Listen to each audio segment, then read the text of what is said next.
JEE 2021, the dates are announced and your preparation I hope going very smoothly. तो आज के इस session में, इस छोटे से वीडियो में मैं ये एक्सप्लेन करूँगा कि आप अगर केमिस्ट्री में फुल परसेंटाइल चाहते हो तो कौन कौन से ऐसे टॉपिक हैं जिस पे थोड़ा सा ज़्यादा एम्फेसिस देने की ज़रूरत है, कौन से इंपॉर्टेंट टॉपिक्स हैं और उसको कैसे कवर करना चाहिए। तो स्टार्ट करते हैं। I have done an analysis of JEE 2020 papers. तो आपने भी वो एनालिसिस की होगी। I have seen all the 32 papers जितने भी थे 2019, 2020 and observed a single pattern. There are total number of topic in class 11th and 12th in chemistry are 32 and the questions जो JEE में पूछते हैं वो 25 हैं, जिसमें 20 questions are MCQ, 5 questions are integer based. अब इस 25 क्वेश्चंस में आपने एक चीज़ देखी होगी कि these 25 questions are asked from almost 25 chapters. What does it mean?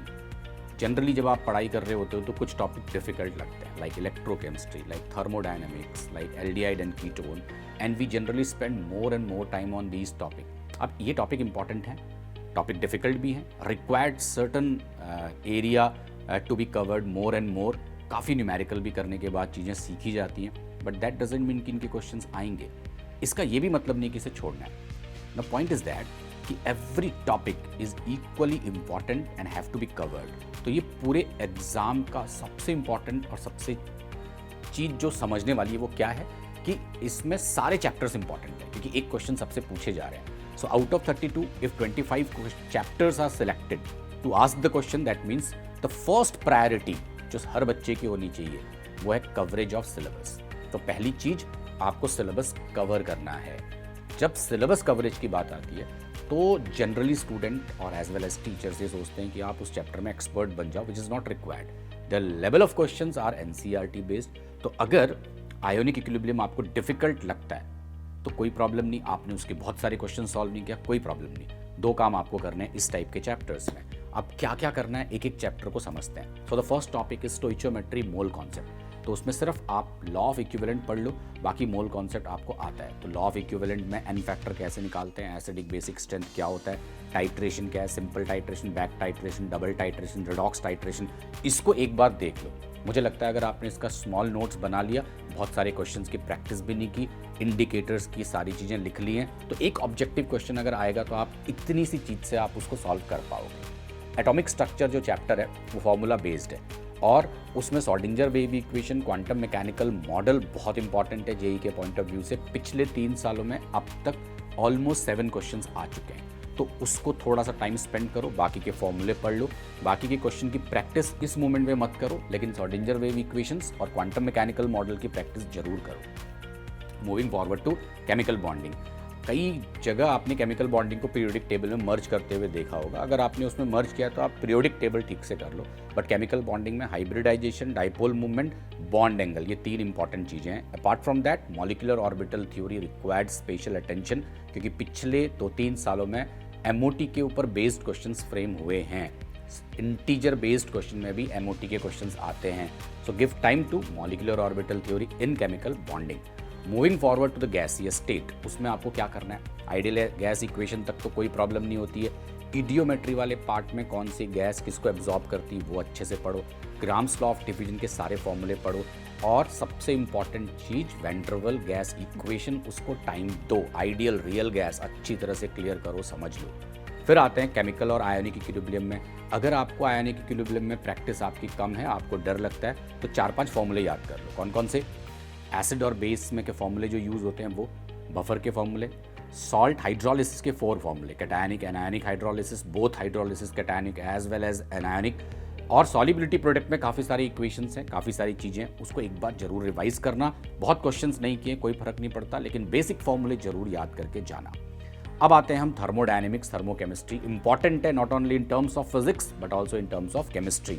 तो थर्मोडायनेमिक वाला जो पार्ट है उसमें थोड़ा वर्क डन में फिजिक्स और केमिस्ट्री में डिफरेंस आता है, उसको समझ लो, सारे फॉर्मूले रिवाइज कर लो। फर्स्ट लॉ ऑफ थर्मोडायनेमिक्स ठीक से देखो। एंट्रोपी के ऊपर क्वेश्चन पिछले सालों से कई बार पूछे जाते हैं, तो मुझे उम्मीद है इस बार भी आएंगे। तो एंट्रोपी को थोड़ा अच्छे से देखो। एंट्रोपी के फॉर्मूले जितने NCERT में गिवन हैं वो सारे करो। गिब्स फ्री एनर्जी अच्छे से कंप्लीट कर लो। इसके बाद आते हैं थर्मोकेमिस्ट्री, वो ज़्यादातर बच्चों की अच्छी होती है, बस रेजोनेंस एनर्जी कई बार बच्चे भूल जाते हैं, कुछ डेफिनेशंस भूलते हैं, तो अपने शॉर्ट नोट में वो डेफिनेशन लिख लो और उसको ठीक से पढ़ लो। ये तो था आपका क्लास 11th का पार्ट। अब आते हैं हम 12th के पार्ट में। मैंने ऑर्गेनिक इनऑर्गेनिक की बात नहीं की, इकट्ठे करते हैं। तो अब 12th में फिजिकल केमिस्ट्री में there are 4 chapter and all the 4 topic are very important, like solid state, liquid solution, electrochemistry और केमिकल काइनेटिक्स। चारों इंपॉर्टेंट है, चारों फॉर्मूले बेस्ड हैं, जिसमें से 2 छोटे चैप्टर हैं, सॉलिड और लिक्विड। तो अगर उसको आपने बहुत जल्दी वाइंड अप कर लिया तो बाकी के 2 बड़े टॉपिक में आपको टाइम मिल जाएगा, वो आप आराम से करना। Moving forward to the organic chemistry. अब ऑर्गेनिक केमिस्ट्री कैसे करनी है?